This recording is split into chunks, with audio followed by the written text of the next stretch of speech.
Amen. Amen. Donc, chers frères et sœurs, nous sommes au sabbat de la pleine lune. Amen. Amen. Et c'est pourquoi nous nous sommes réunis encore autour de notre Dieu pour l'adorer et pour le glorifier. Selon l'alliance qu'il a faite avec nous, dans le livre de Ésaïe 66, versets 22 à 24. Donc, nous continuons. Et s'il faut vous le rappeler, le thème de ce mois, auquel Dieu soumet notre réflexion,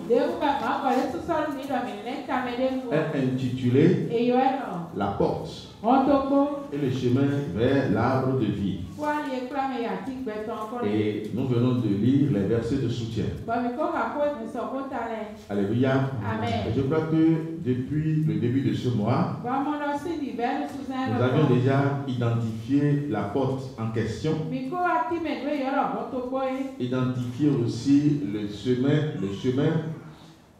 qu'il est question. La porte ici n'est rien d'autre que Jésus-Christ. Parce que c'est ce que lui-même nous a dit dans le verset de soutien. Dans le livre de Jean 10, à partir du verset 7 à 9, il dit, je cite, « Je suis la porte. » Alléluia. Amen. Je suis la porte. Si quelqu'un entre par moi, il sera sauvé. Je suis la porte nous amène à savoir quoi? Que cette porte est unique en son genre. Amen. Amen. La porte ici, réclamée par Jésus ou revendiquée par Jésus, est identifiée. Amen. Amen. C'est pourquoi l'article qui précède ce mot est un article défini. Ça veut dire que la porte est définie. Ce n'est pas une porte indéfinie. S'il disait je suis une porte, autrement dit, nous allons comprendre qu'il y a aussi plusieurs autres portes. Amen. Amen. Il dit je suis la porte. Je suis la porte veut dire cette porte est unique en son genre. On ne peut plus jamais comparer d'autres portes à elle.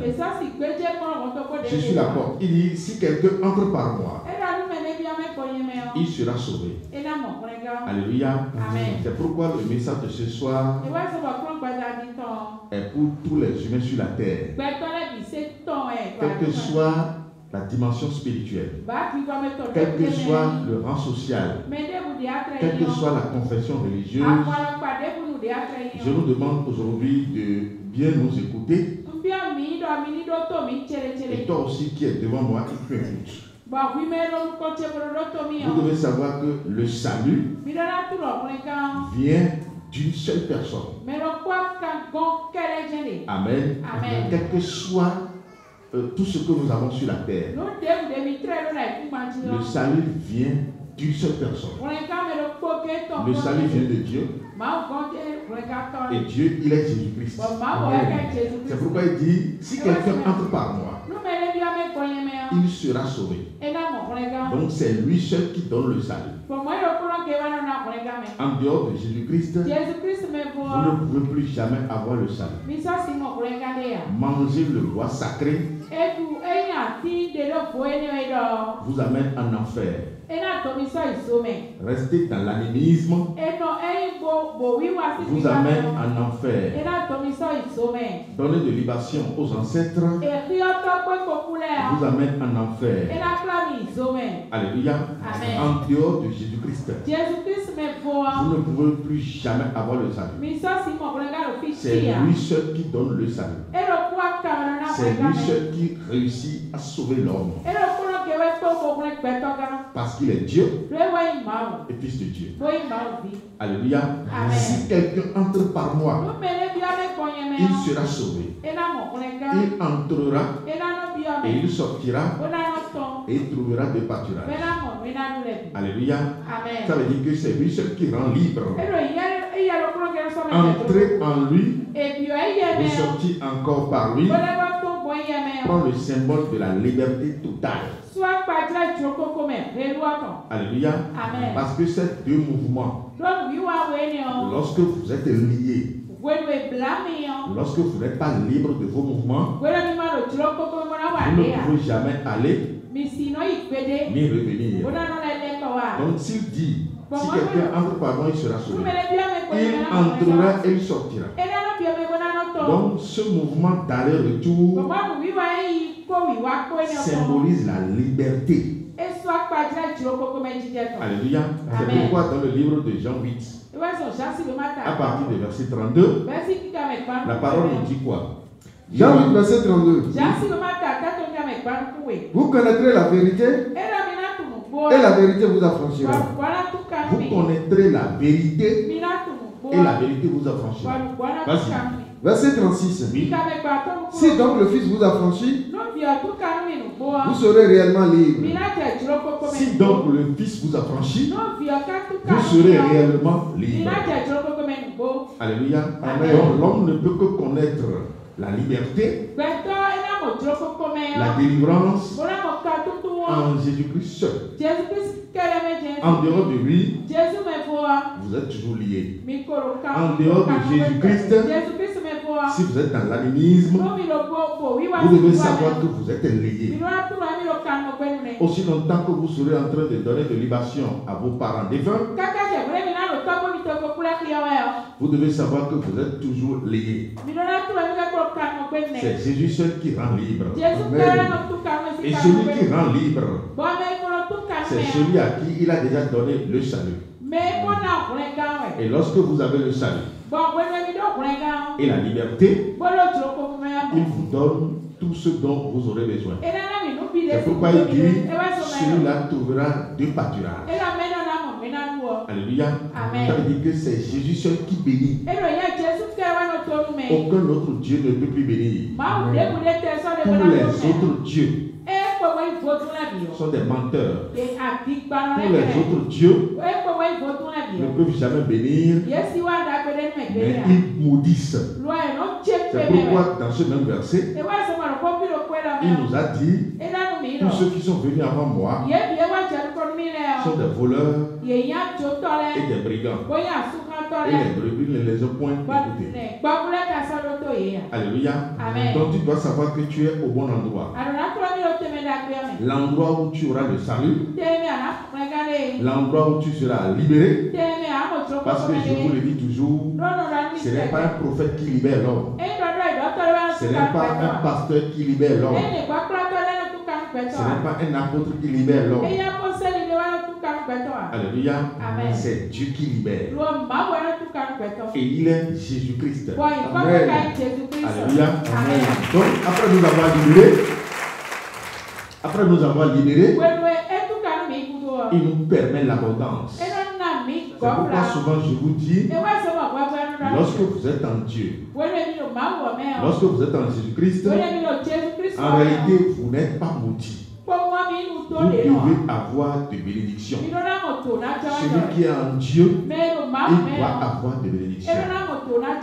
Ce que nous allons vous enseigner ce soir, c'est comment faire pour bénéficier de l'endroit où nous sommes. Parce que tout à l'heure, je l'ai dit, que nous sommes au bon endroit. Le bon endroit, c'est où? Je ne dis pas parce que nous sommes dans une église, non. Alléluia. Amen. L'endroit que nous occupons sur le plan spirituel.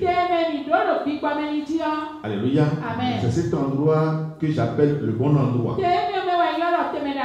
C'est là où se trouve l'arbre de vie. Parce que autrefois, au temps d'Adam et Ève, cet endroit est appelé le jardin d'Éden. Alléluia. Amen. Dans ce jardin où tout a été disposé, le bonheur, l'abondance, la grâce, tout a été disposé pour eux. Dieu nous l'a fait savoir dans la Bible. Alléluia. Amen. Dis-moi ça rapidement, oui. Genèse 3, Genèse 2, à partir du verset 7. Puis l'Éternel Dieu planta un jardin en Éden, du côté de l'Orient, Et il mit l'homme qui avait formé. L'Éternel Dieu fit pousser du sol des arbres de toute espèce,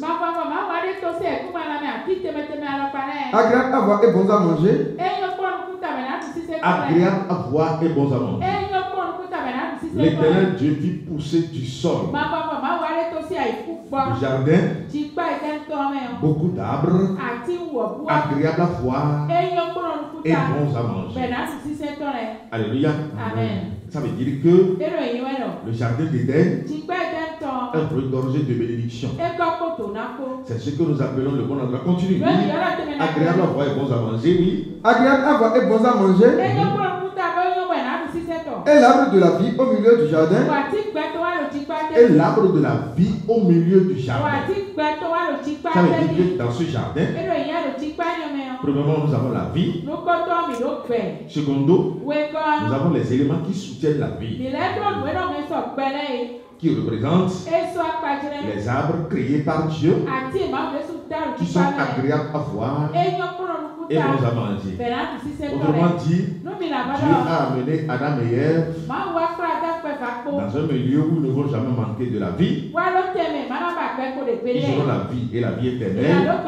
Secondo, ils ne manqueront de rien. Parce que désormais, c'est Dieu qui sera leur berger. C'est Dieu qui descendra vers eux tous les soirs pour leur donner des enseignements. Ça veut dire que aussi longtemps qu'ils seront dans le jardin, ils ne manqueront de rien. Aussi longtemps qu'ils seront dans le jardin, c'est Dieu lui-même qui descendra et qui prendra soin d'eux. Amen. Alléluia. Amen. Donc le bon endroit, c'était le jardin d'Éden. Et avant ce jardin d'Éden, la terre qui avait été créée par Dieu dès le commencement était considérée aussi comme le bon endroit. Alléluia. Amen. C'est après le péché que Dieu va chercher à écarter l'homme de ses conséquences désastreuses. Parce qu'à l'avènement du péché, la mort est venue sur la terre. Mais pour mettre l'homme au large, Dieu va créer un jardin et va le sécuriser à l'intérieur. Amen. Donc ça peut vous dire quoi? Dieu n'a pas créé l'homme en un milieu de malédiction. Dieu n'a pas créé l'homme en un milieu de catastrophe. Dieu n'a pas créé l'homme en un milieu rempli de fléaux. Alléluia. C'est le péché qui a réussi à nous séparer de Dieu. C'est pourquoi depuis ce temps, l'homme continue toujours de souffrir. Amen. Donc nous aujourd'hui, ce jardin d'Éden a évolué aussi avec le temps. C'est pourquoi aujourd'hui, on l'appelle le royaume. Et c'est qui véritablement le royaume? Ou c'est quoi le royaume? Où est-ce qu'on pourra le trouver?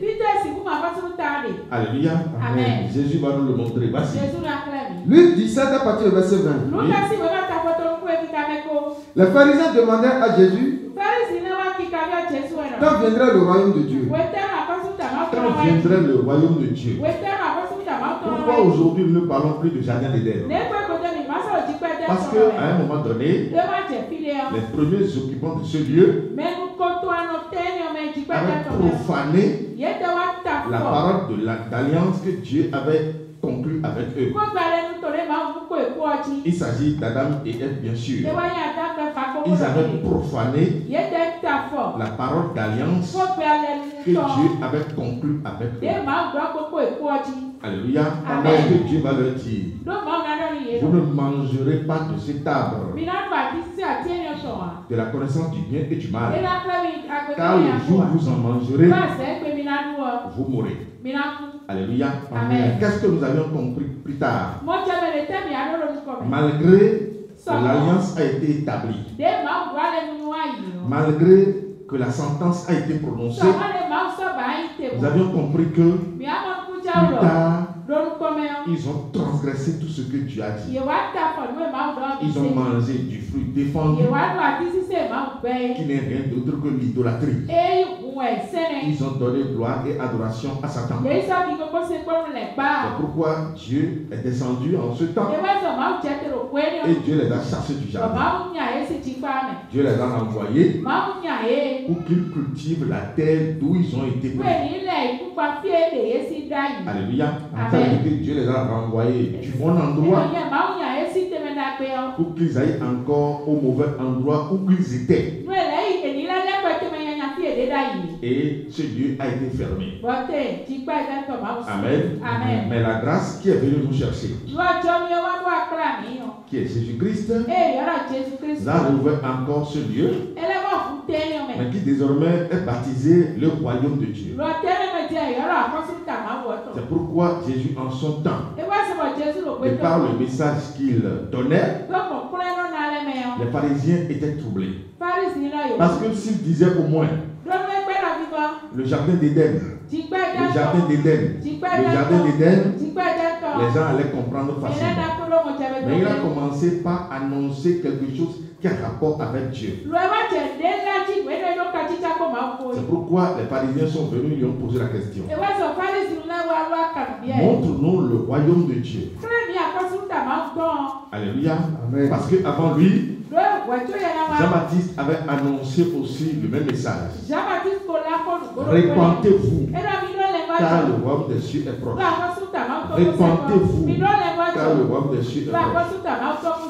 Alléluia. Amen. Le jardin d'Éden, qui avait été interdit à l'homme, désormais s'est transformé en royaume de Dieu et est venu vers l'homme. Alléluia. Amen. C'est pourquoi, ne connaissant plus ce nouveau langage, ils vont lui poser la question. Montre-nous le royaume de Dieu. Oui, vas-y. Les pharisiens demandaient à Jésus, quand viendra le royaume de Dieu? Quand viendrait le royaume de Dieu? Oui. Il a répondu, le royaume de Dieu ne vient pas de manière à frapper les regards. On ne dira point, il est ici ou il est là. Car voici le royaume de Dieu est au milieu de vous. Car voici le royaume de Dieu est au milieu de vous. Ça veut dire que Jésus est le bon endroit. L'endroit où l'homme va vivre mieux. L'endroit où l'homme sera satisfait vis-à-vis de ses problèmes. L'endroit où l'homme ne va plus pleurer. L'endroit où Dieu va essuyer les larmes de l'homme. L'endroit où l'homme sera béni. L'endroit où l'homme sera pris en compte. Il dit, car voici le royaume de Dieu est au milieu de vous. C'est pourquoi tout à l'heure, j'ai dit, tu es au bon endroit. Alors, lorsque on est au bon endroit, il est normal que nous profitions de cet endroit. Parce que le tout ne suit pas seulement de discerner le bon endroit, le tout ne suit pas seulement de réussir à avoir accès au bon endroit. Alléluia. Une chose est d'avoir accès au bon endroit. L'autre qui est plus capital, plus essentiel pour nous, c'est de réussir à bénéficier du bonheur de cet endroit. Parce que quand on dit bon endroit, d'office nous comprenons que c'est un endroit qui est regorgé de bonheur. Si on dit un mauvais endroit, ça veut dire que c'est rempli de malédictions. Donc, le bon endroit d'office devrait nous amener de bonheur. Donc, comment nous allons profiter de cet endroit? C'est la question que nous devons nous poser aujourd'hui. Parce que personne d'entre nous ici ne veut la malédiction. C'est pourquoi tu vas ouvrir grandement tes oreilles. Grandement tes oreilles pour écouter ce que Dieu va t'enseigner au cours de ce mois. Mais tu ne suis pas seulement de se prosterner. C'est bien de se prosterner devant Dieu. Amen. Nous ne le refusons pas. Alléluia. Mais ce que tu fais, il faut que tu en tires quand même les conséquences. Alléluia. Lorsque vous faites quelque chose qui ne vous avantage pas, alors là, cessez de le faire. Amen. Il n'a pas porté seulement le nom adorateur de Dieu, Mieux. Aujourd'hui, Dieu ne nous classe plus même dans les rangs de serviteurs. Il nous appelle ses amis. Il dit, je ne vous appelle plus serviteurs, mais je vous appelle mes amis. Parce que le serviteur ne connaît pas toujours ce que son maître fait. Mais l'ami connaît ce que son ami fait. C'est pourquoi je vous appelle mes amis. Donc, la dimension que nous occupons aujourd'hui vis-à-vis de notre Seigneur, alléluia, nous portons cette amitié en nous. Et si Dieu est notre ami, alors là nous sommes heureux. Alléluia. Lorsque Dieu devient l'ennemi de quelqu'un, comme nous avons vu le cas de Saül dans la Bible, c'est celui-là qui est maudit, c'est celui-là qui perd tous les avantages. Mais celui qui est ami de Dieu, alléluia, celui-là, il ne manque de rien. C'est ce que le psalmiste a déclaré. Il dit, l'Éternel est mon berger et je ne manquerai de rien. Dis-moi ça. Il dit, vous êtes mes amis. Je ne vous appelle plus serviteur. Dis à celui qui est à côté de toi, tu es l'ami du Dieu vivant. Alléluia. Lis-moi ça, vas-y. Jean 15 à partir du verset 13. Il n'y a pas de plus grand amour que de donner sa vie pour ses amis.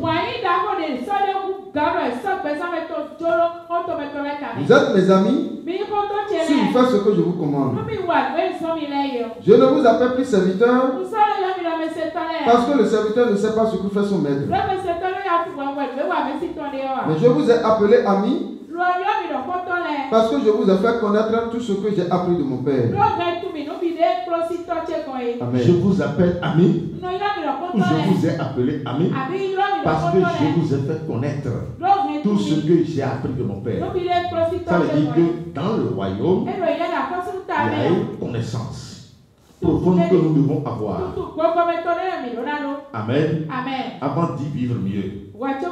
Lorsque vous accédez au royaume, il y a une connaissance profonde, ou des connaissances profondes que Dieu libère à l'avantage de ses amis et non de ses serviteurs. Alléluia. Parce que ce sont ses amis qui sont qualifiés de vrais adorateurs. Alléluia. Alors, la grande question que nous allons nous poser, c'est comment faire pour bénéficier de l'arbre de vie. Parce que je l'ai dit la semaine passée. Amen. La solution à nos problèmes se trouve à cet endroit. Amen. Dans un premier temps, je dois vous dire que Dieu ne fait rien à l'homme sans qu'il y ait une parole d'alliance préétablie. Lorsque Dieu n'a pas conclu avec vous une parole d'alliance, alléluia, vous pouvez crier, vous pouvez jeûner, vous pouvez tout faire, tout ce que vous voulez, mais il ne répondra jamais. Parce que Dieu que nous adorons, c'est un Dieu d'ordre. Alléluia. Et il est très ordonné. Il ne travaille pas comme nous le pensons. Il ne travaille pas dans le désordre. Alléluia. Il ne se lève pas pour faire quelque chose parce que l'homme l'a voulu. Personne ne peut pousser Dieu à faire quoi que ce soit. Alléluia. Et lorsque Dieu décide de faire quelque chose, c'est parce que il a déjà décidé, il a déjà établi. Donc, ce que nous devons d'abord chercher à comprendre, c'est quoi? Dans le royaume, il y a des alliances qui ont été déjà établies avant qu'on ne nous appelle. Comme cela a été le cas du jardin d'Éden. Le jardin était reposé sur une parole d'alliance de Dieu avant que Adam et Ève ne soient appelés. Donc vous devez savoir que dans le jardin, c'est ce que nous devons à chaque fois. C'est ce que nous devons chercher à comprendre. Il nous l'a dit bien dans le livre de Matthieu 6, verset 33. Il dit, cherchez premièrement le royaume de Dieu et sa justice. Lis-moi ça. Matthieu 6, à partir du verset 33. Oui. Cherchez premièrement le royaume et la justice de Dieu. Cherchez premièrement le royaume et la justice de Dieu. Nous l'avions décerné, le royaume aujourd'hui. Amen. Amen. Après l'avoir discerné, vous devez chercher pourquoi le royaume a été établi. Sur quelle base ce royaume a été établi. Et à l'intérieur du royaume, comment nous allons travailler pour bénéficier de toute son abondance. C'est pourquoi il a dit, cherchez premièrement le royaume. Ce n'est pas seulement chercher le royaume et la justice de Dieu. Alléluia. Cherchez premièrement le royaume et la justice de Dieu. La justice de Dieu ici représente toutes les paroles d'alliance que Dieu a établies pour ceux qui doivent y rester, pour tous ceux qui vont appeler, pour ceux à qui il va accorder la grâce pour demeurer à l'intérieur du royaume. Donc, si vous êtes dedans, vous devez savoir que premièrement, vous avez reçu la grâce de Dieu. Deuxièmement, vous devez chercher à savoir quels sont les principes qui ont été établis, quelles sont les paroles d'alliance que Dieu a déjà établies dans ce royaume pour permettre la vie facile à ses enfants. Parce que si vous êtes dans le royaume et que vous ne comprenez rien, vous serez plus qu'un esclave. Alléluia. C'est pourquoi dans Galates, il dit aussi longtemps que l'héritier sera enfant. Il ne diffère en rien d'un esclave. L'héritier ici, c'est celui-là à qui Dieu a accordé la grâce pour avoir accès au royaume. Et une fois dans le royaume, il ne sait pas comment le royaume fonctionne. Il ne sait pas quelles sont ces paroles que Dieu a établies pour son bonheur. Lis-moi ça d'abord. Lis-moi ça. Galates 4 à partir du verset 1er. Or, aussi longtemps que l'héritier est enfant, je dis qu'il ne diffère en rien de l'esclave. L'héritier, l'habitant du royaume, aussi longtemps qu'il sera dépourvu de toute connaissance. C'est pourquoi souvent, je vous dis que pendant plus de 20 ans, Dieu nous a amenés à savoir qui est Satan. Dans toute cette dimension. Alléluia.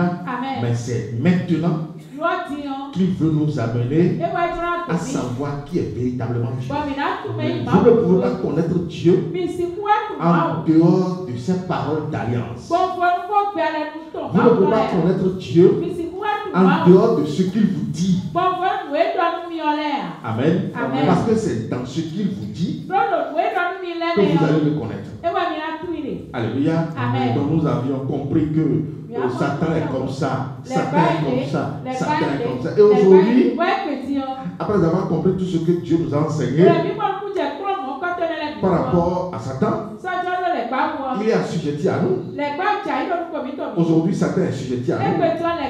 C'est pourquoi nous disons imbécile sorcellerie, imbécile gris, et personne ne peut nous attaquer. Alléluia. Après cette étape, C'est maintenant que Dieu se révèle à nous. Nous sommes dans le royaume. Et nous devons connaître les réalités du royaume. Celui qui est dans le royaume ne connaît pas comment le royaume fonctionne. Il sera dépourvu de tout. Il sera comme quelqu'un qui est au dehors. Parce qu'au dehors, c'est les lamentations. Au dehors, c'est les calamités. Au dehors, c'est la mort. Au dehors, c'est la pauvreté, la misère. Donc, si vous êtes dedans, obligatoirement, vous devez chercher à savoir les principes préétablis avant notre appel. Sinon, nous allons vivre comme des gens du dehors. Alléluia. Lis-moi. Ah, aussi longtemps que l'héritier est enfant, je dis qu'il ne diffère en rien de l'esclave, quoi qu'il soit le maître de tout. Quoi qu'il soit le maître de tout. Quoique c'est lui normalement qui doit dominer tout. Parce que la domination lui a été donnée. Si Adam et Ève avaient bien compris l'alliance que Dieu avait conclue avec eux dans le jardin d'Éden, je crois que jusqu'à là où nous sommes, Satan ne pourra jamais réussir à s'infiltrer. Jamais. Alléluia.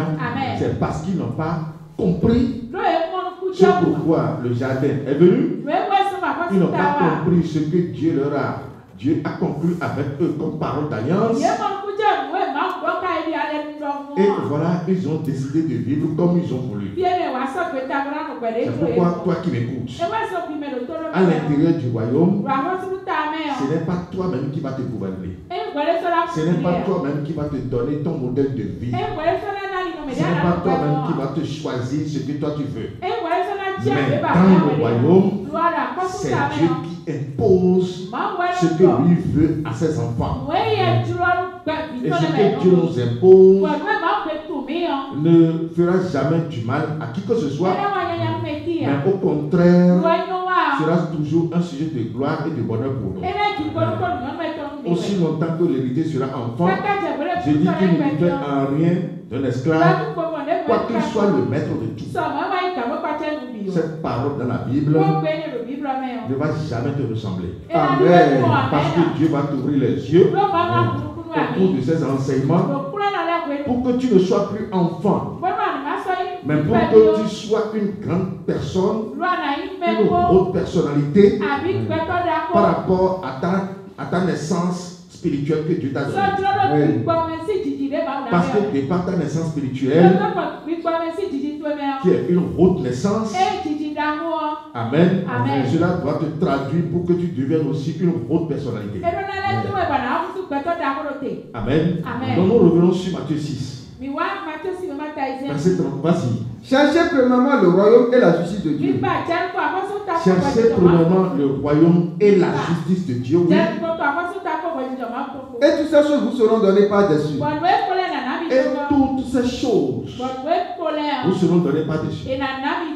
Amen. Amen. Tout ce que nous voulons, tout est dans le royaume. Amen. Et lorsque, une fois dans le royaume, nous ne cherchons pas à connaître la justice de Dieu, la raison pour laquelle le royaume est venu, amen, nous serons à l'intérieur, mais n'allons jamais bénéficier de ce lieu qui est rempli de bonheur. Amen. La première alliance que Dieu a établie dans le royaume, c'est d'abord la vie. C'est ce qu'il a dit à Adam et Ève. Amen. Amen. C'est ce qu'il a dit à Adam et Ève. L'alliance de vie. Quand est-ce que l'homme peut avoir la vie? Je suis la porte. Si quelqu'un entre par moi, il sera sauvé. Il entrera et il sortira et il trouvera des pâturages. Être sauvé ici, c'est avoir la vie. Parce que sans vous donner la vie, on ne peut pas vous donner de l'argent. Amen. C'est quoi cette alliance de vie? que Dieu a établi dans le royaume. Exode 20. On va lire Exode 20. Alléluia. Amen. Revenez dans le livre de Marc. Pour lire Jésus lui-même quand il est venu faire la révision du décalogue. Alléluia. Amen. Parce qu'au moment où il est venu sur la terre, les gens sont venus vers lui et lui ont demandé à savoir le grand des commandements. Amen. Amen. Lis-moi ça, vas-y. Exode 20, partir verset 1er. Alors Dieu prononça toutes ces paroles en disant: Je suis l'Éternel ton Dieu qui t'a fait sortir du pays d'Égypte, de la maison de servitude. Tu n'auras pas d'autre Dieu devant ma face. Amen. Amen. Qui m'écoute vraiment là? Amen. Amen. Dis à celui qui est à côté de toi: si tu veux avoir la vie, ouvre tes oreilles. Ouvre tes oreilles. Amen. Amen. Il dit: je suis l'Éternel ton Dieu qui t'a fait sortir du monde. Amen. Amen. Qui t'a fait sortir du monde. Tu n'auras pas d'autre Dieu devant ma face. Tu n'auras pas d'autre Dieu devant ma face. Ça veut dire quoi? Tu ne vas plus jamais te prosterner devant autre chose en dehors de moi, ton Dieu. Je suis l'Éternel ton Dieu qui t'a fait sortir du monde.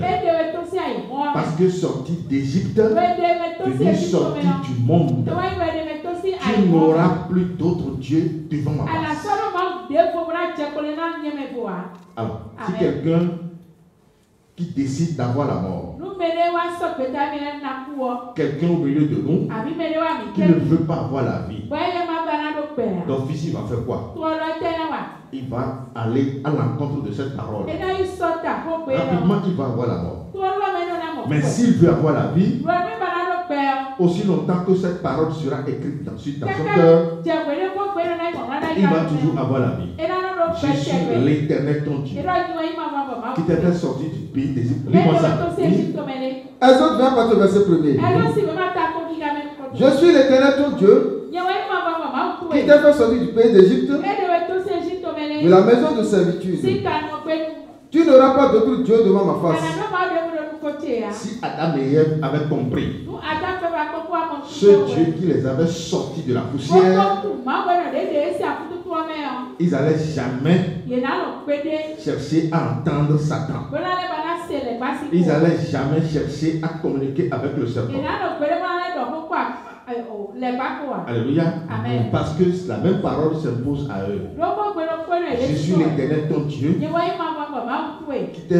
qui t'est sorti de la poussière. Tu n'auras plus d'autre Dieu devant moi. Amen. Amen. Alors celui-là à qui Dieu donne ses paroles, amen, il lui propose alors quoi? Après lui avoir interdit de se prosterner devant le diable, il lui propose de se prosterner devant lui, Dieu. Tu n'auras plus d'autre Dieu devant ma face. Tu ne te prosterneras point devant eux et tu ne les serviras point. Lis-moi ça. Tu ne te feras point d'image taillée, oui, ni de représentation quelconque des choses qui sont en haut dans les cieux. Tu ne te feras point d'image taillée, ni de représentation quelconque. Mais ce n'est pas des paroles vaines. Amen. Amen. C'est des paroles qui demeurent, qui ont été avant nous, qui demeurent toujours aujourd'hui. Et ces paroles demeureront éternellement. Ces paroles s'imposent de génération en génération. Alors, amen. Amen. Tu ne te feras point d'image taillée, ni de représentation quelconque des choses qui sont dans les cieux, sur la terre, oui, des choses qui sont en bas sur la terre, qui sont dans les eaux plus bas que la terre. Tu ne te prosterneras point devant elles et tu ne les serviras point. Tu ne te prosterneras point devant elles Et tu ne les serviras pas. Alléluia. Amen. Celui à qui Dieu donne ses paroles et qui se lève pour faire le contraire doit savoir qu'il est en train de rentrer en alliance avec ses faux dieux. Lorsque Dieu nous interdit ici de nous prosterner devant les images, devant les statues, parce qu'il va nous punir jusqu'à la 4e génération. Amen. Amen. Celui qui va garder ses paroles, il sera béni jusqu'en 1000 générations.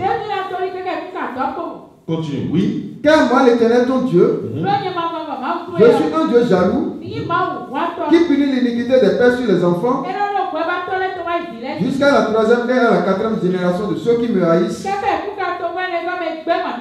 et qui fait miséricorde jusqu'à 1000 générations à ceux qui m'aiment et qui gardent mes commandements. Amen. Amen. Qui veut que Dieu lui fasse miséricorde, que Dieu vienne toujours à son secours, que Dieu le bénisse toujours, que Dieu l'écoute toujours, que Dieu se pense toujours sur sa question. Qui veut avoir Dieu comme ça dans sa vie? Amen. Amen. Alors, si tu le veux, c'est aussi simple que ça. Déjà dans le royaume, à côté de l'arbre de vie, tu es interdit à te prosterner devant autre chose. Si éventuellement tu veux vivre, maintenant on va te montrer devant qui tu vas te prosterner.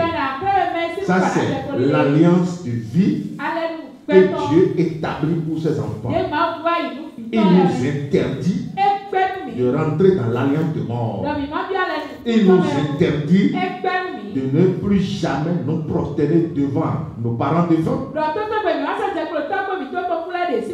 devant les vaudous, devant les arbres, de ne plus jamais donner confiance aux créatures, de ne jamais nous prosterner devant le soleil, devant la lune, devant les étoiles, devant les planètes. Il dit, nous n'allons jamais le faire. Dans Deutéronome 4. Alléluia. Amen. Continue toujours, oui. Deutéronome 4, à partir du verset 15. Puisque vous n'avez vu aucune figure, le jour où l'Éternel vous parla du milieu du feu à Horeb, veillez attentivement sur vos âmes, de peur que vous ne vous corrompiez et que vous ne vous fassiez une image taillée, une représentation de quelque idole, la figure d'un homme ou d'une femme, la figure d'un animal qui soit sur la terre, la figure d'un oiseau qui vole dans les cieux, la figure d'une bête qui rampe sur le sol, la figure d'un poisson qui vit dans les eaux au-dessus de la terre. Veille sur ton âme. Amen. Amen. Dis à celui qui est à côté de toi, ouvre grandement tes oreilles. Alléluia. Veille sur ton âme. Il dit, veille sur ton âme. Ça veut dire que chacun de nous est interpellé. Amen. Amen. Il a parlé de façon commune à tout le monde. Maintenant, il est revenu de façon spécifique et a parlé à chacun de nous. Veille sur ton âme.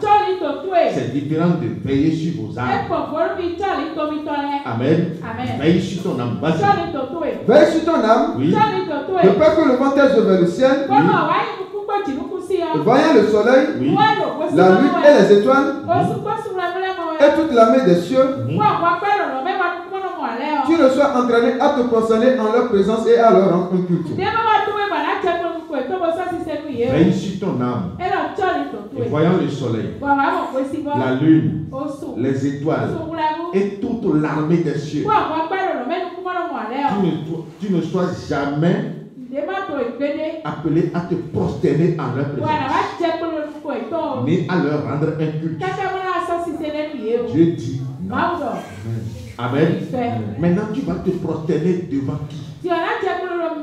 tu vas rendre le culte à qui? Ou à quoi? Si tu veux vivre. Amen. Amen. Nous sommes en train de te montrer les paroles d'alliance de vie que Dieu a établies avant de nous appeler. Il a déjà établi ses alliances dans le royaume avant de nous appeler. Ça veut dire que obligatoirement nous devons nous conformer à tout ce qui est déjà écrit. Amen. Amen. Ce n'est pas nous qui allons dire ce que Dieu va faire. Non. Lui a déjà écrit ce que l'homme dans le royaume va faire. C'est pourquoi il dit, vous êtes mes amis. Si vous faites ce que je vous commande, donc nous serons ses amis. C'est seulement si nous faisons exactement ce qu'il est en train de dire. Nous allons nous prosterner devant qui? Ésaïe 66 à partir du verset 22. Car comme les nouveaux cieux et la nouvelle terre que je vais créer subsisteront devant moi, dit l'Éternel, ainsi subsisteront votre postérité et votre nom. À chaque nouvelle et à chaque sabbat, tout chair viendra se prosterner devant moi, dit l'Éternel.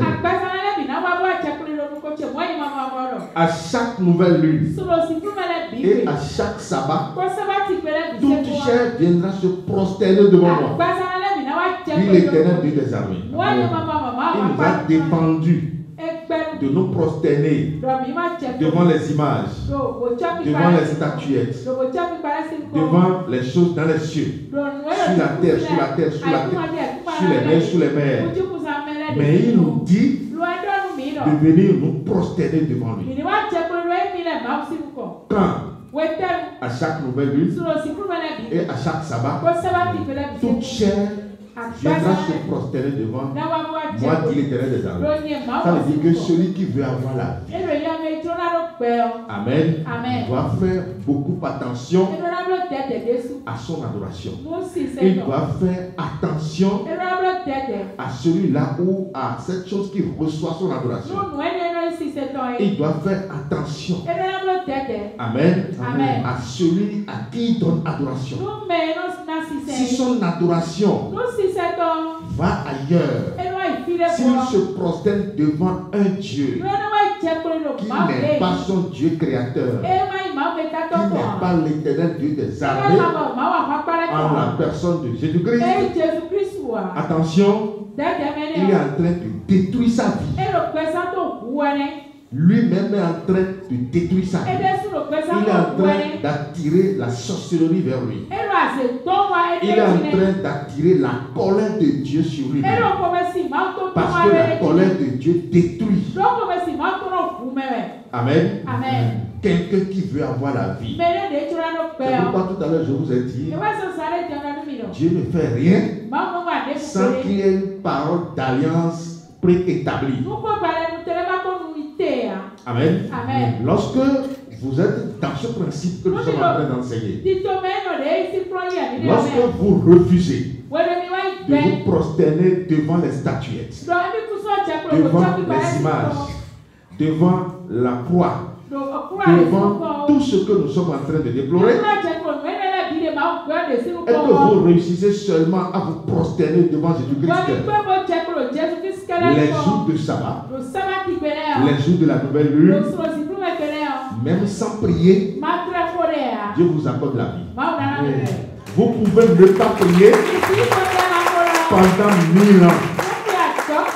Il tient toujours sa parole vraie. Amen. Amen. Parce que l'homme n'est pas sauvé par sa prière, non. L'homme n'est pas entretenu par sa prière, non. Alléluia. Mais l'homme est sauvé par l'alliance que Dieu a établie ou Dieu a conclue avec lui. Donc celui qui refuse d'adorer Janus, d'adorer le soleil, d'adorer la lune, d'adorer les étoiles, d'adorer les planètes, Vénus, Uranus, Pluton, Et j'en passe. Celui qui refuse de donner adoration à ses ancêtres, de donner la libation à ses ancêtres, celui qui refuse de manger le bois sacré, parce que c'est la sorcellerie en réalité. Alléluia. Donc celui qui refuse de rentrer dans ces pratiques et qui s'accroche seulement à Jésus-Christ. Jésus-Christ le vrai. Je ne parle pas de ce démon que la Rome nous a imposé. Alléluia. Donc celui qui s'accroche seulement au grand Dieu des cieux pour lui donner gloire et adoration aura toujours la vie. Il n'a pas besoin de prier parce que il est dans l'alliance que Dieu a établie avant de l'appeler. Lorsque Dieu vous appelle et vous rentrez dans son alliance qu'il a établie, cette alliance qu'il a révélée qu'il révèle toujours à son peuple, c'est à partir de là que vous aurez la paix. Amen. Donc sans rentrer dans les paroles d'alliance avec Dieu, Dieu ne vous fera rien. Amen. On n'a pas la vie parce qu'on prie beaucoup. On n'a pas la vie parce qu'on fait des veillées de prière. On n'a pas la vie parce qu'on jeûne beaucoup. Non. Parce que c'est à ce niveau que les églises nous ont amenés. Premier vendredi du mois, dernier vendredi du mois, premier jeudi du mois, dernier jeudi du mois. Ces veillées de prière, on fait quoi? Alléluia. Rabakaso, Santarabo, Rakakata. Tout ça là, ça fait quoi? Ça n'a rien fait. Parce que ce n'est pas ce que Dieu a établi avant de t'appeler. Dieu ne t'a jamais dit Rakasoso, Santarabo. Ou bien il a dit où? Quel verset nous dit que Dieu dit Rakasoso, Santarabo? Aucun verset. Mais il nous dit quoi? Tu n'auras pas d'autre Dieu devant ma face. Maintenant, c'est devant moi seul que tu vas te prosterner. À chaque nouvelle lune et à chaque sabbat.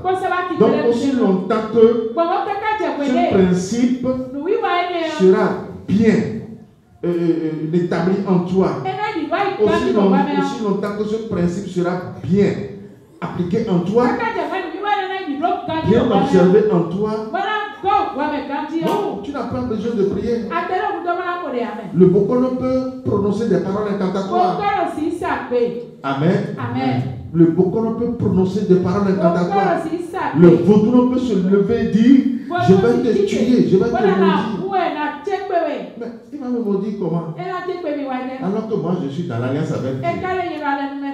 Celui qui est en alliance avec Dieu devient Dieu, devient la parole de Dieu.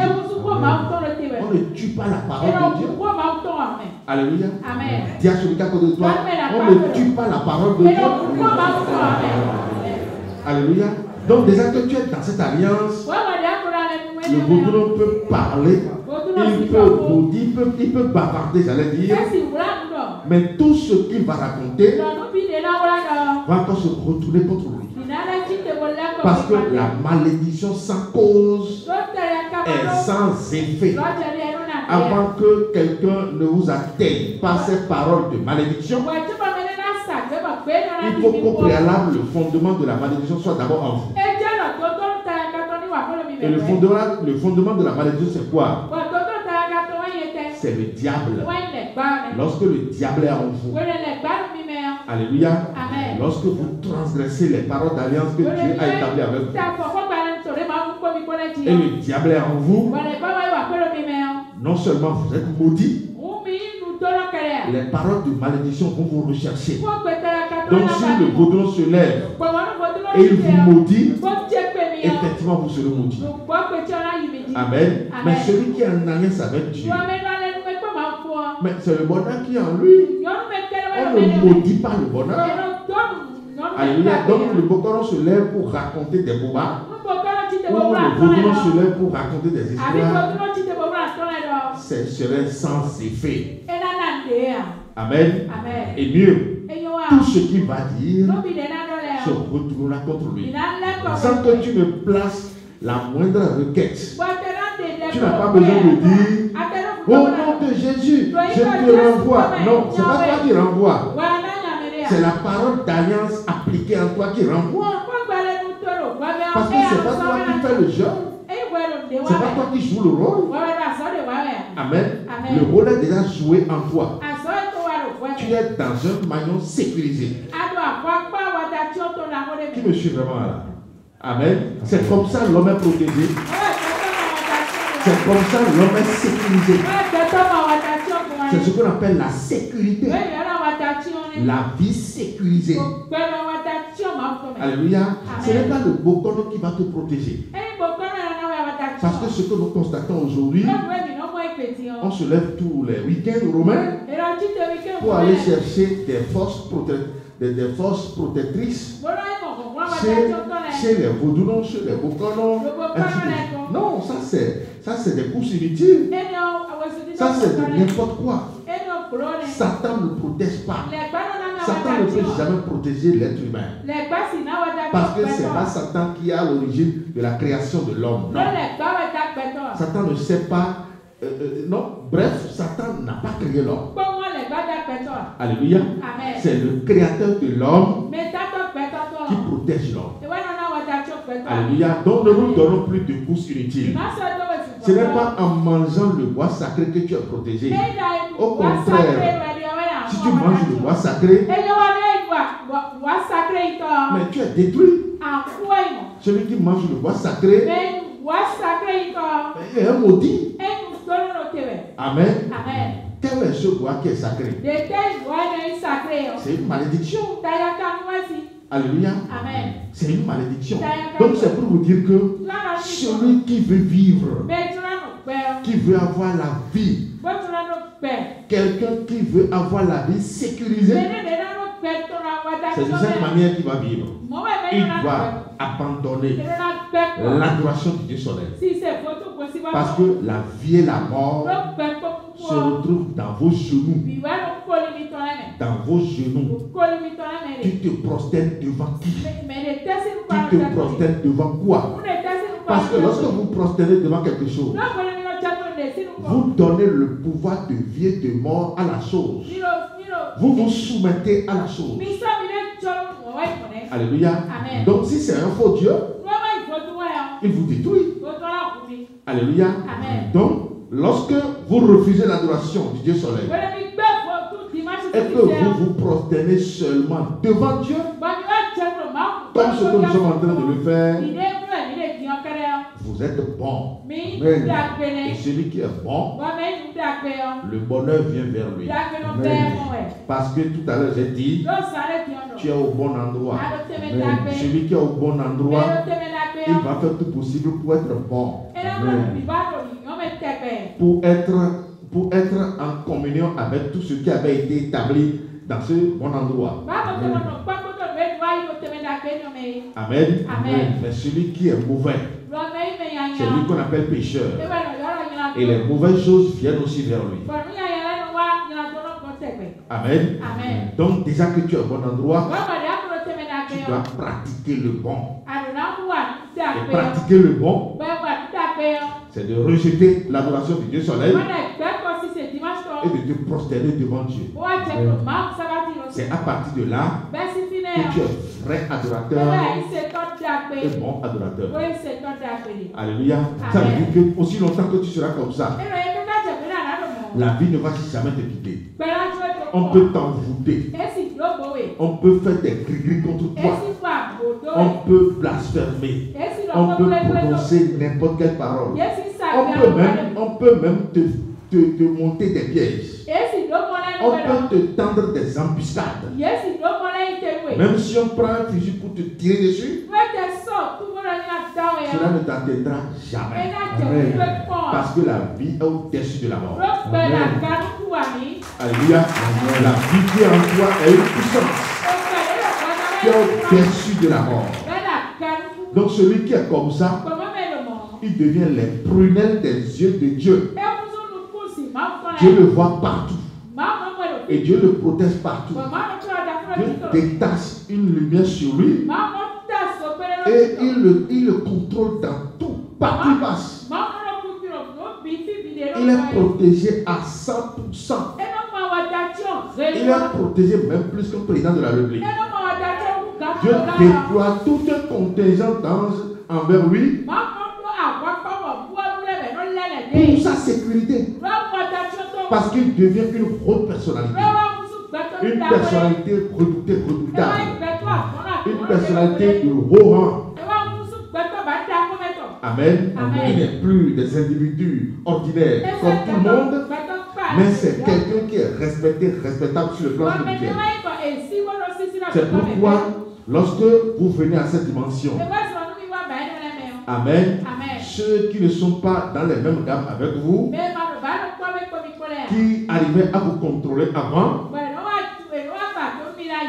rapidement deviendront vos ennemis. Amen. Ils deviendront vos ennemis et vous serez d'office le sujet de leur malédiction. Donc, si après avoir connu ce Dieu, tu constates qu'il y a parmi tes amis, des gens qui ne s'entendent plus avec toi, ou ta femme ne s'entend plus avec toi, ton mari ne s'entend plus avec toi, alors que de par le passé, au moment où tu étais païen, vous vous entendez bien, ou un membre de ta famille ne s'entend plus avec toi, que cela ne te dérange en rien. Parce que spirituellement, tu le déranges beaucoup. Alléluia. Sur le plan spirituel, tu deviens une occasion de chute pour lui. Donc, si ce genre de personnes décident de vous quitter, ne les suppliez pas. Aidez-les à partir. Et le plus tôt sera le mieux. Sinon, ils mourront. Le plus tôt sera même le mieux. Alléluia. Sinon, lorsqu'ils vont chercher à rester toujours avec vous, ils ne pourront plus supporter votre chaleur. Amen. Qui me suit vraiment là? Donc, on ne prie pas pour vivre, non. On ne prie pas pour vivre. Aucune prière ne peut vous donner la vie. Amen. Mais pour vivre, pour avoir la vie, vous rentrez dans l'alliance de vie que Dieu a établie, qui consiste à abandonner l'idolâtrie, à ne plus donner adoration à Satan et de donner seulement adoration à Dieu. Si les chrétiens avaient compris ce que nous sommes en train de dire, personne n'allait ouvrir les églises les dimanches. Parce que l'adoration du dimanche, c'est l'adoration du diable. C'est le diable qui a adoré tous les dimanches dans les églises. Amen. Amen. Montrez-moi une seule église dans ce monde. Quelle que soit la dénomination, quelle que soit la dimension, montrez-moi une seule église dans ce monde qui n'ouvre pas les portes les dimanches pour adoration. Donc c'est pour vous dire quoi? Ce que Dieu nous enseigne aujourd'hui quasiment ne se retrouve pas dans le monde. Le monde dans lequel nous sommes est allé ailleurs. Le monde a déserté le forum. Le monde est parti. Le monde a rompu l'alliance de vie avec Dieu. Alléluia. Donc c'est pourquoi quand vous voyez des gens autour de vous qui gémissent, qui tombent malades, qui sont accablés par les fléaux de ce monde, vous devez savoir que c'est parce que ceux-là ont brisé, ont détruit l'alliance de vie que Dieu a établie avec l'homme en Jésus. Donc pour leur donner la vie, pour donner la vie à ceux-là, ce n'est pas la prière. Amen. Ce n'est pas la prière, parce que ce n'est pas par la prière que vous avez la vie. Non, ce n'est pas la prière que vous allez leur faire. Vous allez leur montrer le chemin. Le chemin qui mène vers l'arbre de vie. Amen. Vous devez leur dire que c'est parce que leur adoration allait vers le Dieu soleil. Vous devez leur dire de ne plus aller dans les églises les dimanches. De ne plus aller vers les Bokono, les Vaudounos, les francs-maçons et Tanta Rostra Barikari. Et de venir seulement adorer Dieu les jours du sabbat. Alléluia. Aussi longtemps que ceux-là vont vous suivre, ils auront toujours la vie. S'ils étaient malades, Dieu va leur accorder la guérison. Alléluia. S'ils étaient mourants, Dieu va leur accorder la vie. Donc, si tu es toujours dans cette alliance, personne ne peut te détruire. On peut parler mal de toi du matin au soir. Amen. Amen. Amen. Tout groupe ou tout ensemble de personnes qui va parler mal de toi parle déjà mal de Dieu. Alléluia. Donc, tu vas comprendre seulement que celui qui a la vie devient un sujet de confusion pour celui qui est déjà mort sur le plan spirituel. Donc, on peut parler mal de toi. Le mal ne viendra jamais à toi. C'est toujours le bonheur qui va venir. Donc, de par le passé, on arrivait à t'atteindre parce que ton adoration allait consciemment ou inconsciemment vers le diable. C'était ton erreur. Mais Dieu t'a fait grâce et aujourd'hui tu écoutes la vérité. Celui qui une fois dans sa vie a écouté la vérité ne doit plus commettre l'erreur. Donc dis à celui qui est à côté de toi, l'erreur n'est plus possible. Amen. Amen. Qui me comprend vraiment? Amen. Alors, lorsque vous avez la vie et la vie sécurisée, amen, vous devez aussi avoir l'argent. Oui ou non? C'est Dieu qui a l'or et l'argent. Dis à celui qui est à côté de toi, c'est Jésus qui a l'or et l'argent. Alléluia. Amen. Parce que dans le royaume, l'alliance que Dieu a établie pour donner la richesse à ses enfants sera aussi connue. Dieu ne permet pas la vie à quelqu'un et le prive de la richesse. Jamais. Jamais. Alléluia. Amen. Lorsqu'il vous donne la vie, il vous accorde aussi la possibilité de la richesse. Parce que c'est la richesse qui soutient la vie. Alléluia. Amen. Nous avons besoin de l'argent pour vivre mieux. C'est pourquoi il dit, ce n'est pas à vous d'aller vers eux, mais c'est à eux de venir à vous. Ce n'est pas à nous d'aller quémander chez les païens, mais c'est les païens qui viendront quémander chez nous. De quoi serons-nous vêtus? Que boirons-nous? Que mangerons-nous? Il dit ça, c'est les païens qui ont ce langage.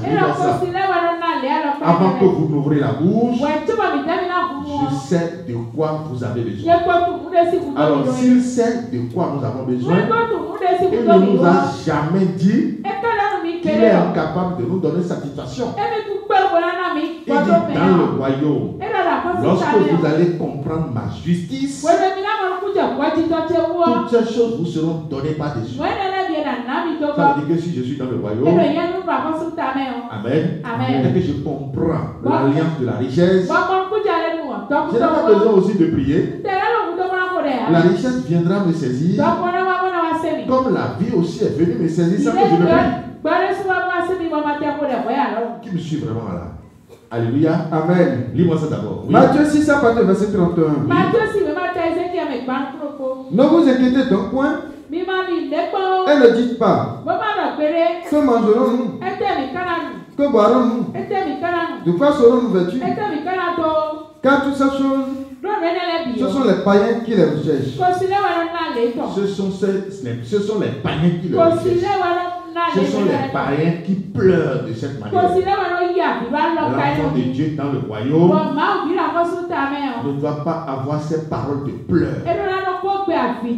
Parce que lui, étant devenu sage, aurait compris déjà l'alliance de richesse que Dieu a établie.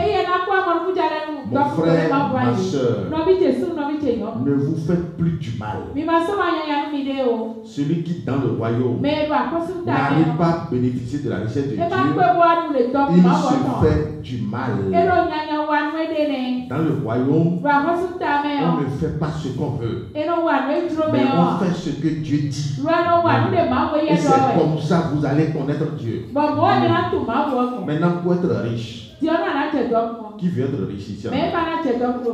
Qui veut être riche? C'est bien. Amen. C'est pourquoi je vais enlever cette illusion de ta tête.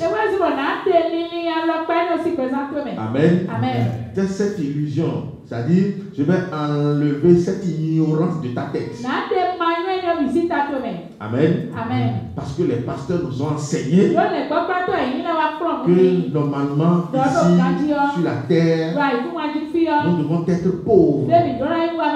Et c'est dans la vie éternelle que nous serons riches. Il vous a enseigné ça. Ça, c'est une erreur grave. Et c'est la papauté qui a enseigné ça.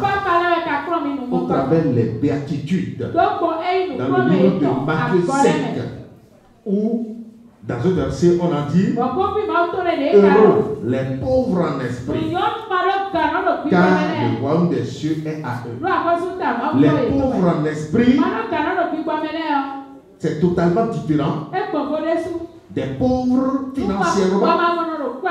La pauvreté financière n'explique pas la parole que Dieu nous donne ici. Pauvre en esprit veut dire celui qui a l'esprit de Jésus seul. L'esprit de Dieu seul. Le Bokonon. Lui, il a l'esprit de Sakata. Il a l'esprit de Dan. Il a l'esprit de Kluto. Il a l'esprit de Oro. Regardez toute cette panoplie d'esprit dans lequel il se retrouve. Amen. Mais lui, Dieu, il nous dit ici, heureux les pauvres en esprit. Alléluia. Ça veut dire que ceux-là seulement qui vivent pour Dieu. Ça veut dire que c'est Dieu qui est leur soutien. Ils verront Dieu. Le royaume des cieux les appartient. C'est nous, on parle de nous. Alléluia. Donc aujourd'hui dans le royaume, nous n'allons pas dire, oui, nous devons rester pauvres. Avez-vous jamais vu un papa qui est riche, milliardaire, et son enfant direct est pauvre? Jamais. Là, il y a mal d'homme, ça ne passe pas. Lorsque votre père est riche, vous aussi vous serez riche. Alléluia. Parce que l'enfant bénéficie de l'héritage de son père. Oui ou non? Nous sommes héritiers du Dieu vivant, co-héritiers avec Jésus-Christ. Donc si Dieu ne manque de rien, ses enfants aussi ne manqueront de rien. Alléluia. Et la richesse appartient à Dieu. Alléluia. Si Dieu nous demande de rester pauvres ici, et que c'est dans la vie éternelle que nous serons riches, mais pourquoi là où il est tout de suite? Pourquoi lui est riche? Amen. Et si nous analysons les patriarches, Abraham c'est un milliardaire, Jacob c'est un milliardaire, Isaac c'est un milliardaire, Josaphat c'est un milliardaire. Tous ces patriarches, en leur temps, allaient chercher à comprendre les dépenses que ceux-là faisaient par jour. Abraham nourrissait des milliers de gens par jour. Les dépenses qu'il effectue par jour, mais c'est des millions, voire des centaines de millions pour la nourriture de ses serviteurs. Alléluia. Donc vous devez savoir qu'en Jésus-Christ aujourd'hui, nous sommes plus que bénis. Ça veut dire que c'est à nous d'avoir la richesse. Et je vous le confirme.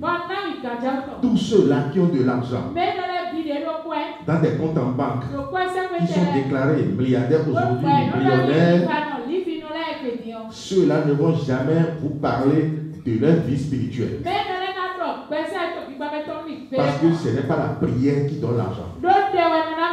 Ce n'est pas le travail. au quotidien. Je monte le matin, je descends très tard le soir, je monte très tôt le matin, je descends, je prends salaire 50 000, 100 000. C'est pas ça qui te fait riche. La richesse, c'est par rapport à l'alliance que tu as faite. C'est l'alliance qui donne l'argent. C'est l'alliance qui donne la vie. C'est l'alliance qui donne tout. Qui me suit vraiment là? Alléluia. Maintenant, on va voir quelle est cette alliance que Dieu a établie pour permettre la richesse à son peuple. Amen. Amen. Lis-moi ça, Proverbe 3. Oui. Proverbe 3, à partir du verset 9. Oui. Honore l'Éternel avec tes biens et avec les prémices de tout ton revenu. Honore l'Éternel avec tes biens et avec les prémices de tout tes revenus. Amen. Amen. Si les Écritures s'étaient restées là, on serait dans l'impasse. On ne va pas comprendre ce que Dieu dit. Pourquoi Dieu parle ainsi à son peuple? Pourquoi exclusivement Dieu s'adresse à son peuple? Ici, Dieu ne parle pas à tout le monde. Amen. Mais il s'adresse de façon exclusive à ses enfants, à son peuple, à chacun de nous. Honore l'Éternel avec tes biens et avec les prémices de tes revenus. La suite, oui. Alors tes greniers seront remplis d'abondance. Alors tes greniers seront remplis d'abondance. Ce n'est pas alors les greniers de Dieu seront remplis d'abondance. Dieu a déjà ses greniers remplis avant qu'il t'appelle. Et pour te faire profiter de ces greniers, pour que tes greniers aussi soient remplis, il te montre le principe. Amen. Amen. Avec la vie, tu as fini avec la vie. Maintenant, nous parlons avec la richesse. Il dit, honore l'Éternel avec tes biens et avec les prémices de tes revenus. Alors, tes greniers à toi seront remplis d'abondance. Ça veut dire quoi? Nous adorons un Dieu rempli d'abondance. Amen. Et tous ces greniers sont déjà remplis. Amen. C'est pour vous amener à dire quoi? L'offrande que nous donnons ici, la libéralité que nous donnons ici, les prémices que nous donnons ici, mais en réalité, ce n'est pas des choses qu'on se lève et on fait comme ça. Non. On ne se lève pas pour donner ce qu'on veut. Non. On se lève pour donner selon ce que Dieu a établi. Parce que souvent, c'est ce que nous constatons. Amen. On va lire un exemple dans la Bible où Dieu lui-même, en son temps, au moment où il était dans le sacerdoce sur la terre, il était resté à côté de la cagnotte et observait comment les gens mettaient dans le tronc. Alléluia. Vas-y. Luc 21 à partir du verset 1er. Oui. Jésus ayant levé les yeux, vit les riches qui mettaient leur offrande dans le tronc.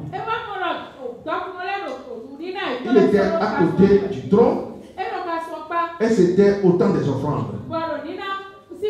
Amen. Et il a vu comment les riches mettaient dans le tronc. Alléluia. Et il n'a rien dit. Alléluia. Vas-y. Il vit aussi une pauvre veuve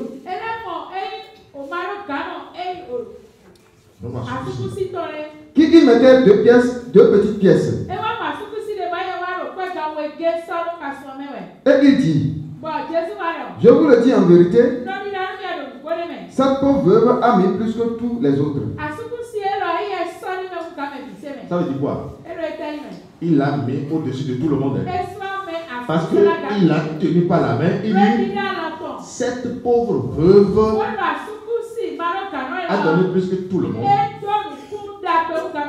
Amen. Amen. Parce que celle-ci a répondu au principe établi.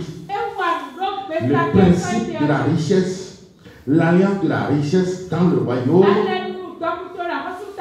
Amen. Sa manière d'agir était en harmonie avec l'alliance qui a été établie. Pourquoi il n'a pas levé la main de ceux-là qui étaient riches? Amen. Amen. Je ne dis pas que Dieu veut seulement qu'on lui donne 2 pièces. Non, c'est pas ce que je dis. Les 2 pièces représentent le suivi, c'est-à-dire tout ce qui restait pour la dame. Amen. 2 pièces. C'était seulement tout ce qui restait pour la dame. Ça veut dire quoi? Elle a donné et après, elle n'a plus rien. Alléluia. Selon vous là, qui va lui donner à manger? Qui va lui donner à manger? C'est parce que elle a donné et elle n'a plus rien. Ça veut dire qu'elle a seulement Dieu. Alléluia. C'est ça ce que Dieu dit. Amen. Il dit, elle a donné plus que tout. Elle a donné plus que tout. Elle a donné tout. Et il lui reste seulement Dieu. C'est Dieu qui va s'occuper désormais d'elle. La veuve de Sarepta a donné son dernier plan. Et il lui restait quoi? Il lui restait seulement Dieu. C'est pourquoi Dieu a multiplié l'huile qui était restée dans le pot. Multiplie aussi la farine aussi qui restait. Parce que c'est ce que la parole d'Élie avait dit. L'huile ne manquera plus jamais et la farine aussi ne manquera plus jamais. Alors que c'est avec cette huile et la farine qu'on a utilisé pour préparer le repas. Donc c'est pour dire quoi? Continue d'abord. Continue la lecture. Oui. Car c'est de leur superflu que tous ceux-là ont mis des offrandes dans le tronc. Il dit car c'est de leur superflu que ces milliardaires, que ces millionnaires ont mis de l'offrande dans le tronc. Vous savez ce qu'on appelle superflu? Le superflu c'est quoi? Après avoir calculé mon programme, après avoir enlevé tout ce qui me revient. Demain, je dois utiliser tant. Je dois faire tant, je dois faire tant, je dois faire tant, je dois faire tant. Maintenant, après avoir fait tous ces calculs, bon, il reste quoi? C'est ce qui reste que je donne. Alors, si tu es comme ça, tu es en train de transgresser les paroles d'alliance de la richesse. Tu ne seras pas riche. Tu ne seras pas riche. On ne donne pas ce qu'on veut. Amen. C'est pour vous dire que Jésus a annulé beaucoup. Si ton offrande est annulée, tu dois le savoir. Hein? Mais si ton offrande est exaucée, tu dois aussi le savoir. Alléluia. L'offrande d'Abel a été exaucée et Abel l'a su. L'offrande de Caïn a été abandonnée et Caïn aussi l'a su. Si ton offrande est exaucée, le lendemain du sabbat, mais tu vas rentrer dans l'abondance. Les portes s'ouvrent automatiquement. Les portes s'ouvrent. Alléluia. Mais si ton offrande est rejetée, ça veut dire que les portes restent toujours fermées. Alléluia. Amen. Donc quand on dit dans la maison de Dieu, on ne fait pas ce qu'on veut. Que ce soit l'offrande. Parce que tout ce que nous faisons là, on les met dans le plan de l'offrande. Que ce soit prémisse, que ce soit libéralité, que ce soit don de soutien, que ce soit tout. Amen. Dieu, il est au-dessus de tout ceci.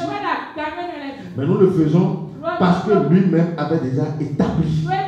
Il dit, c'est un principe d'alliance que j'ai établi avec mon peuple pour remplir leur grenier. Souvent nous prions et nous demandons à Dieu de nous donner de l'argent. Non, on n'a pas besoin de prier. Dieu connaît tes besoins. Tu n'as pas besoin de prier. Alléluia. Comme tu n'as jamais prié pour qu'il te donne la vie. Là. Amen. Quand tu te couches le soir, tu es certain que le lendemain tu vas te réveiller. Oui ou non? Oui. C'est une certitude parce que tu es dans une alliance de vie. Avec lui. De la même manière, si tu vis dans l'alliance de richesse avec lui, chaque matin doit se suffire pour sa paix. Tu dois être aussi certain que la crainte va me bénir, la connaissance va me bénir, la force va me bénir, le conseil va me bénir, l'intelligence, la sagesse va me bénir. Et ne parlons même pas de sabbat. Alléluia. Honore l'Éternel avec tes biens et avec les prémices de tes revenus. Donc quand on parle d'offrande, on parle de ce que Dieu lui réclame. Dieu s'en fout pas mal de ton calcul. Alléluia. Il s'en fout pas mal de ton calcul. Mais lui dit, pour rester dans son alliance, il réclame les prémices. Il réclame la libéralité. Selon 1 Corinthiens 16, verset 1 à 5. Alléluia. Dans le livre de Proverbes 3 que je vous ai en train de lire, il dit tes greniers seront remplis d'abondance et tes cuves regorgeront de mou. Lis-moi ça. Proverbe 3 à partir de verset 9. 3. Proverbe 3 à partir de verset 9. Honore l'Éternel avec tes biens et avec les prémices de tout ton revenu. Alors tes greniers seront remplis d'abondance et tes cuves regorgeront de mou. C'est aussi simple que ça. Mais celui qui dit, moi je suis au-dessus des prémices, je suis au-dessus de la libéralité. Et je vous dis que quand on parle de la libéralité dépasse les dîmes. Amen. Donc celui qui veut vivre au-dessus de cette alliance, alléluia, mais va voir aussi la pauvreté. Il sera l'enfant de Dieu. Hein? Amen. Mais il ne va pas rester dans l'abondance. Il ne va pas rentrer dans l'abondance parce que lui-même avait décidé de fournir ses propres efforts pour survivre. Et c'est ça ce que nous lisons au milieu de nous. On se lève pour faire ce qu'on veut. On se lève pour donner ce qu'on veut. Comme Caïn l'a fait. Pourquoi Dieu a rejeté l'offrande de Caïn? Caïn a donné ce que lui a voulu. Et Dieu dit non. On ne me donne pas ce qu'on veut. Mais on me donne ce que moi je veux. Dis à celui qui est à côté de toi. On ne donne pas à Dieu ce qu'on veut. Mais on donne ce que Dieu demande. Qui me suit vraiment là? C'est comme ça on vit. Si vous voulez avoir l'abondance avec Dieu, c'est comme ça que vous allez vivre. Alléluia. Si nous continuons la lecture, vas-y. 1 Corinthiens 16. Oui, vas-y. À partir du verset 1er. Oui. Pour ce qui concerne la collecte en faveur des saints, agissez vous aussi comme je l'ai ordonné aux églises de la Galatie. Que chacun de vous, le premier jour de la semaine, mette à part chez lui ce qu'il pourra, selon sa prospérité. Selon sa prospérité. Oui. Afin qu'on n'attende pas mon arrivée pour recueillir les dons. Et quand je serai venu, j'enverrai avec des lettres pour porter vos libéralités à Jérusalem.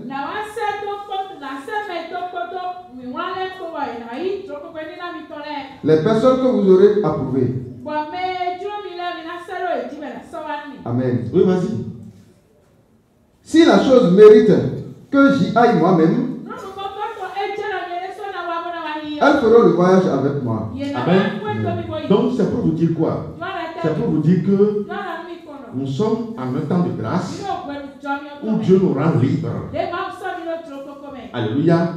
Il ne nous force plus de faire des calculs les diviser par 10 ou les multiplier par 10.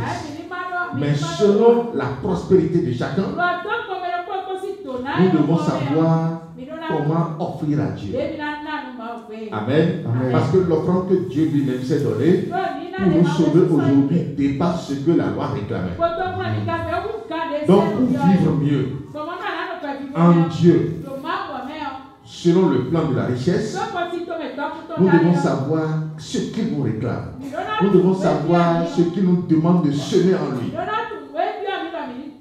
Et ici, dans cette paragraphe, tout ce que Dieu demande, tout est légion.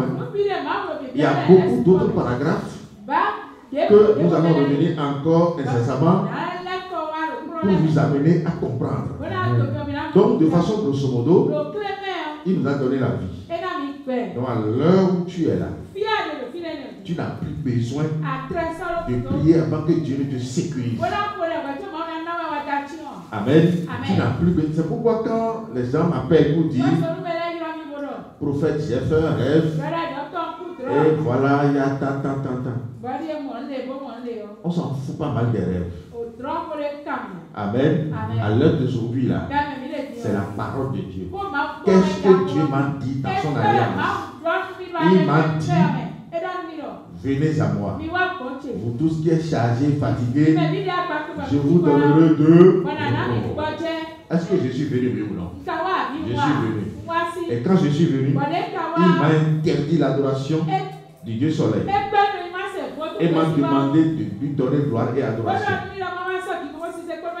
Et aussi longtemps que je serai en train de lui donner adoration, il me fera miséricorde jusqu'à combien de générations? Jusqu'à 1000. Et le chiffre 1000 dans le royaume veut dire l'éternité. Ce qui ne finit jamais. Faire miséricorde jusqu'à 1000 générations veut dire d'éternité en éternité. Sa miséricorde dure toujours. Donc sa miséricorde ne finira jamais. C'est pourquoi il n'a jamais laissé quelqu'un faire 1000 ans. Quiconque va faire 1000 ans sur la terre ne mourra plus jamais. Alléluia. Donc c'est pour dire quoi? C'est pour dire que si je suis venu et que je suis dans l'alliance de vie, ça veut dire que je n'ai plus besoin de prier. Quel que soit ce que je vais voir, quel que soit le rêve que je vais faire, quel que soit si c'est dans les toiles d'araignée, tout ça là c'est des bobards. On dit je suis rentré dans les toiles d'araignée. Est-ce que l'alliance a parlé de toiles d'araignée? Pose la question sur qui à côté de toi. Est-ce que l'alliance de vie a parlé de toiles d'araignée? Mais pourquoi tu es dedans? Pourquoi ça là c'est dans ta tête? Alléluia. Normalement ça ne doit pas rester dans ta tête. Amen. Ou bien on voit, on a peur. L'alliance n'a pas parlé de ça. Ce que l'alliance te demande là, c'est ce que toi tu dois faire. Et calme. Tais-toi seulement. Pour voir si Dieu n'est pas Dieu. Maintenant dans le même temps, sur le plan de la richesse, l'alliance n'a pas demandé de prier beaucoup. De dire oh Seigneur, regarde mes ennemis. C'est qui tes ennemis? Amen. Ou bien au marché, l'autre vend et tu ne le vends pas. Mais on s'en fout pas mal de ça.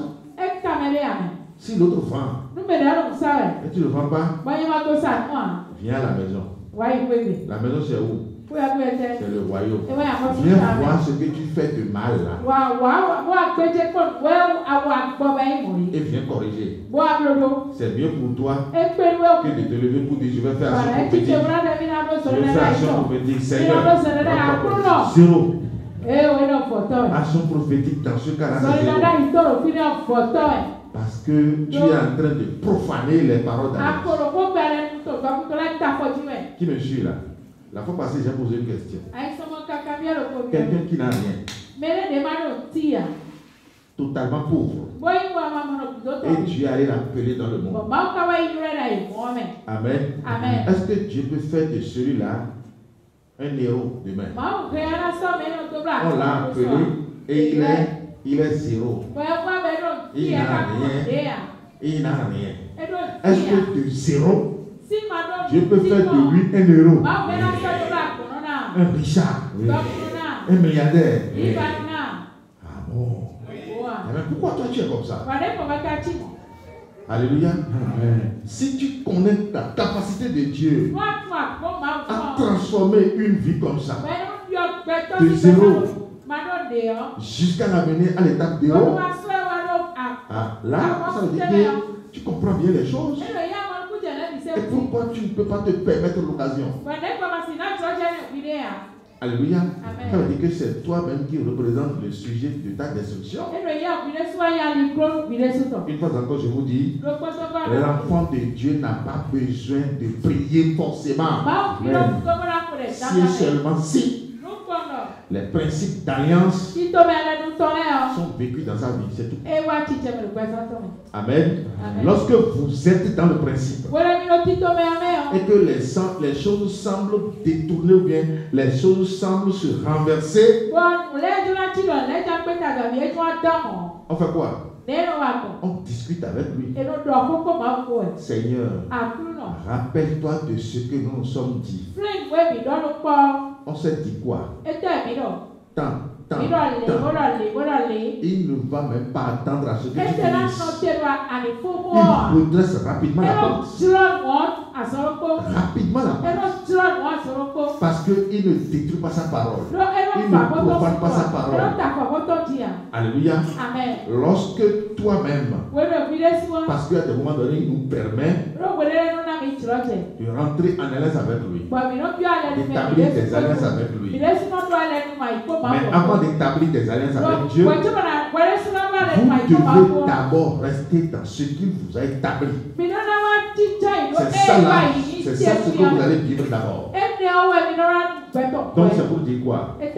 Si toi ici, tu te mets au-dessus des prémices, de la compréhension des prémices, au-dessus de la compréhension de la des libéralités, au-dessus de la compréhension de l'évangélisation,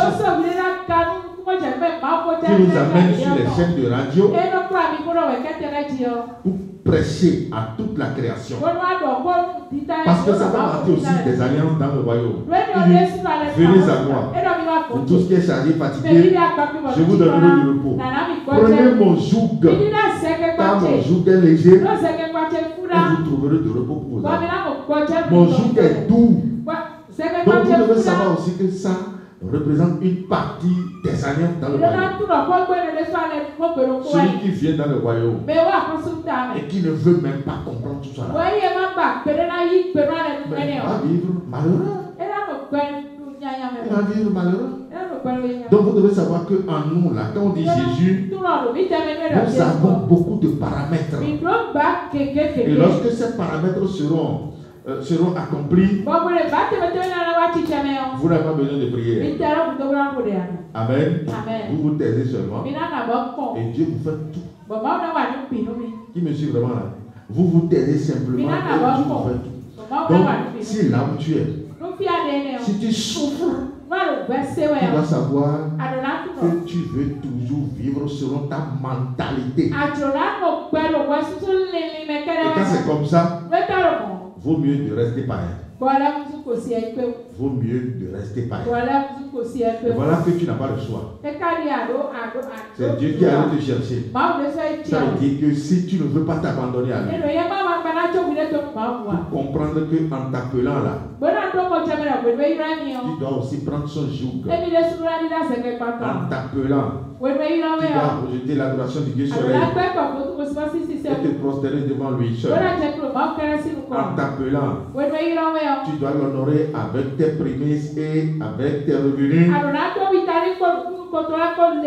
Si tu ne comprends pas tout ça là, tu seras dans le royaume, mais tu vas vivre malheureux. Qui me comprend? Soyez bénis. Amen.